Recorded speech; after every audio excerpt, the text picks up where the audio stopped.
Hi and welcome to my channel. So today I took a trip to Walmart and I decided to pick up a few things besides the milk and the creamer that I went there for. So let's talk about it. A lot of you have parents or grandparents that lived during World War II and during rationing, and they'll tell you that flour and sugar and coffee and cocoa, oil and stuff like that were in short supply or rationed. And even if they were rationed, you may not be able to get them because they weren't even available. I cook a lot from scratch, but I do like baked mixes because they're convenient, they're easy, they're already pre-measured. Usually all I have to do is add, the wet ingredients, and it's a no-fail and it tastes delicious, so it's a comfort food. So I thought I'd pick up some cake mixes because from my videos you can tell a lot of the baking aisle there isn't a lot, and if everybody decided they wanted a cake mix today that lives in the area, there would be a rampage. There'd be a lot of people unhappy because there wasn't that much to even pick from. So I picked up a few. These are good until June of 2021. So I have quite a lot of time on them. I don't have to use them right away. They're not going to take up a lot of space in the pantry, and I don't always have to cook from scratch. So it's a bonus. I did buy the frosting to go with the cakes for the same reason, just in case there's shortages of confectionery sugar or regular sugar. I didn't want to have to make my own frosting. So I thought I could save my sugar a little bit by buying some right now that are affordable and that are already pre-made. So I bought some of those, sorry. I also picked up some cream soups. Now the temperature is starting to go down in North Dakota. It's been about 42 today. When I woke up it was 42. The rest of the day it's been about 64. I think the high was 66.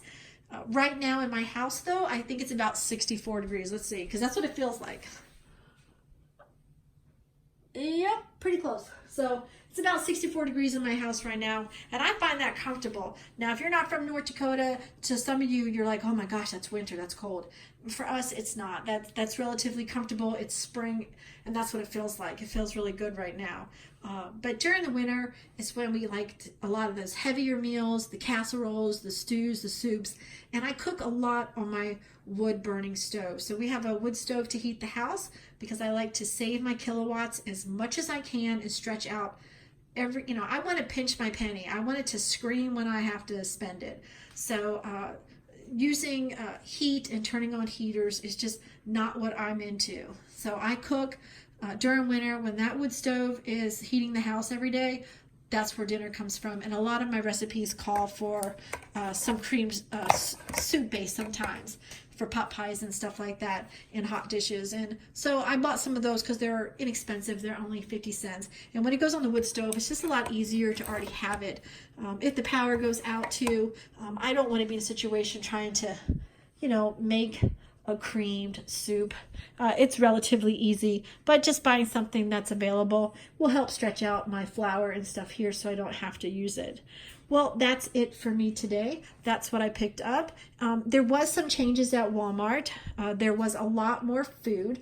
They had stuff congesting down the length of the aisles. If you've ever been there on Black Friday, you know how they fill up the aisles with the goodies that you can pick from? It was kind of like that. Stuff that they didn't need, they had an overwhelming abundance of it.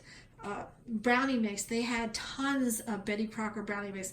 They not only had it in the middle aisle, but you know how they sometimes during the summer when they have that one aisle where they fill all year round with the holiday candy, but then when the holiday's out they turn around and fill it with cake mix, Gatorade, and those cheese balls and stuff.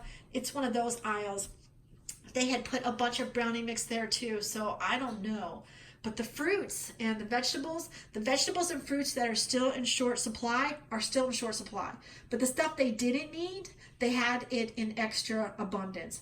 Apples, bananas, peaches, just cases of it. And we're not used to seeing that up here. Once in a while, there's a case or two, but these are literally out, and the bins were full. And the reason why I suspect is because, a couple weeks ago, China told their people that were getting food from America, to ixnay on that, to stop it. They're not going to get that anymore, at least not till the trade war is done. So I think those fruits and vegetables and some of those supplies that are now hugging and, filling up their walkways are we're supposed to go across the Pacific. But since Walmart can't send them to over there, they're having to throw them in their stores. And of course, our store could use extra, so they stuck it there, but we didn't need the extra that they sent. So the stuff that's in relatively short supply and in high demand is still not readily available at this Walmart in Williston. But the stuff that we didn't need, but it's still food. I mean, I love bananas. I love fresh food. So, but it's still expensive right now up here. It was still that we had that in abundance today. So I do find that as a bonus from the trade war, maybe, that we're going to have a little extra food on our shelves. Well, give me your comments. Tell me what you're doing, how you feel about bringing in a little extra and putting it in your pantry, and what those extras would be and why, because you might inspire me to think of something and do something different. Thank you so much for coming, and if you're new to my channel, please consider liking, subscribing, and if you are a subscriber, I just want to thank you. I'm going to thank you for all your comments. I really appreciate it. It makes me feel not so alone, like I'm on a desert, when there's other people throughout the country that are seeing and thinking and wondering and feeling and concerned about the same thing I'm concerned about. And I find it very encouraging, and I appreciate it. So please share my videos, because I know there's more people out there like us. And the more information we get as a community and we share together, I think the better off we're going to be. The more people we can bring into the fold to do a little bit more and to prepare for any possible interruptions in our food supply. I think it's beneficial, whether it's our friends, our family, or our neighbors. Now, my family thinks I'm a little crazy.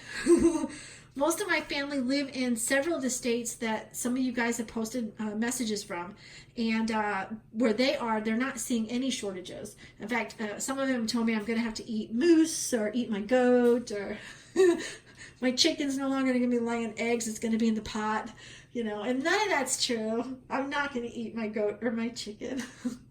But, it's just nice to know that I'm not crazy, and I appreciate that. So thank you so much for coming, and as always, try to be thrifty and nifty. Don't haste and waste. Try to use up everything. And as always, I hope you have a great day.